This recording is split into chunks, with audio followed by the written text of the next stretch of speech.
Let's start with what you already know. If you're familiar with some common terms normally used to describe video games like first-person shooter, sci-fi genre, or crazy 32-player dedicated server-fueled action, then describing Section 8 Prejudice isn't that hard, but it sure isn't easy either. It's true, it's an objective-based, team play emphasizing, 32-player, dedicated server, sci-fi genre, Unreal Engine powered, first-person shooter for Xbox Live Arcade, and soon to be PC. And while this incarnation of the series can be downloaded for a mere $15, yeah, a deep discount from the very similar multi-platform title developed by Timegate and published by South Peak only 2 years earlier, the real surprise is how much game you actually get for that $15. It's a very smooth, first-person shooter that emphasizes the importance of team coordination, battlefield tactics, and base building, along with other elements commonly found in more visceral first-person shooters, like reaction time, weapon selection, circle strafing, and level progression. In fact, I won't leave you in the lurch any further. There's a ton of stuff in this game, and for $15, it's a really great bang for your buck. The inclusion of all these features, while an asset, also contributes to a certain level of complexity, however. It's not like you're going up against IBM Watson and Jeopardy or anything, but you will have to make a concerted effort to really understand what the heck is going on the first time you drop in, or rather, burn in.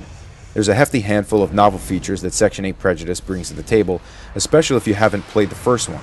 The spawn system utilizes a burn-in mechanic, meaning that you either choose to drop in on a squad mate or arbitrarily select any spot on the battlefield. And like most aspects of the shooter, some quick tactical thinking is in order prior to making the jump.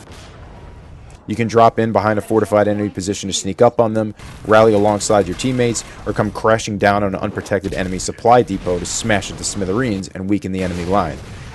Wherever you choose to drop, stay outside of the designated fire arcs of the enemy AA guns. They will shred you to pieces and there ain't nothing you can do about it but take it in the face. Whether you make a soft landing and hit the ground running, or come pile driving down in the middle of East LA, you gotta start making decisions for the greater good as soon as you get your wits about you.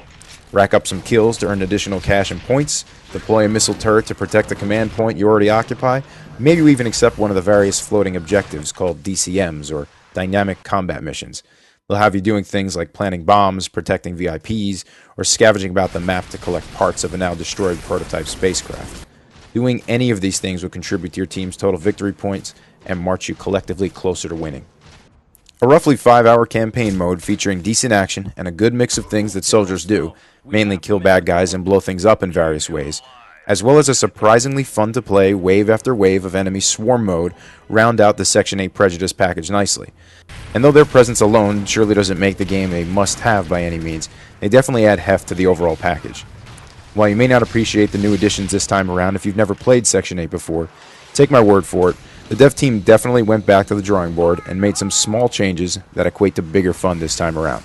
And if you're still on the fence about Section 8 Prejudice, think about things this way: an enjoyable campaign, a time-killing swarm mode, and the dedicated server-driven 32-player teamwork bang that is Conquest, combined into one neat package for $15. If you can't recognize value in that, well kids, I ain't about to give you a lesson in economics. Rivers of